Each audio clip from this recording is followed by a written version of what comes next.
नागपुर के शांतिनगर थाना क्षेत्र से एक चौंकाने वाली खबर सामने आई है, जहां पुलिस ने एक नाबालिग बच्चे को डराने धमकाने और उससे अवैध वसूली करने वाले एक गिरोह का भंडाफोड़ किया है। शांतिनगर पुलिस के मुताबिक कुछ युवक एक छोटे बच्चे को लगातार परेशान कर रहे थे। ये आरोपी उसे नशे की लत लगवाने और अन्य गंभीर आरोप लगाने की धमकी देकर पैसों की मांग कर रहे थे। घटना की गंभीरता को देखते हुए पुलिस की एक विशेष टीम गठित की गई।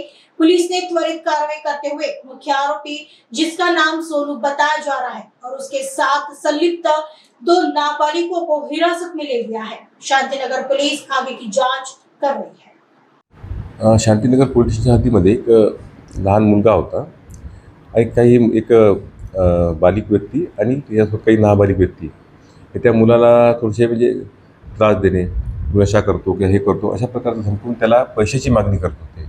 आणि या गोष्टीचं गांभीर्य लक्षात घेऊन आम्ही त्वरितच्या मार्गाने त्या टीम पाठवली आणि त्यामध्ये एक बालिक आणि इतर 2 नाबालिक व्यक्तींना ताब्यात घेतलेला आहे। त्यांना निष्पन्न करून अशा प्रकारची घटना होऊ नये याकरिता संपूर्ण काळजी घेऊन त्याचा तपास सुरू केलेला आहे। सोनू म्हणून आरोपी आहे, तो बालिक आहे, आणि त्याचे इतर साथीदार सोबत असणारे ते नाबालिक आहेत। ते एकंदरीत संपूर्ण जनतेच्या लहान मुलांचा जे रोजचं बाहेर वर्तन राहते त्या सर्व आणि इतर नागरिक या सर्वांची सुरक्षितता लक्षात घेता हे पाऊल ही कारवाई करणं आवश्यक होतं। त्यानुसार आम्ही आमची टीम रवाना करून त्यांना निष्पन्न केलेलं आहे आणि पुढील तपास सुरू आहे। सर्व पालकांना तर ही विनंती आहे की त्यांनी आपले जे टीनेजर्स मुलं आहेत त्यांना फक्त आपण एक विश्वास दिला पाहिजे की त्याच्यासोबत कुठली जर अप्रिय घटना होत असेल तर त्यांनी ती प्रथम त्यांच्या घरच्यांच्या लक्षात आणून दिली पाहिजे, जेणेकरून आणि दुसरं महत्त्वाचं म्हणजे त्यांनी पोलिसांसोबत संपर्क केला पाहिजे, जेणेकरून अशा प्रकारच्या कुठली अप्रिय घटना टाळता येईल। टीनेजर्समध्ये वेगवेगळ्या प्रकारची मुलं असतात,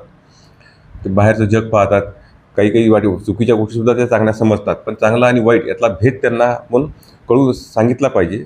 त्यानंतर आपण त्याच्यावर थोडं लक्ष पण ठेवलं पाहिजे, जेणेकरून आपल्याला सर्व घटना हे टाळता येतील।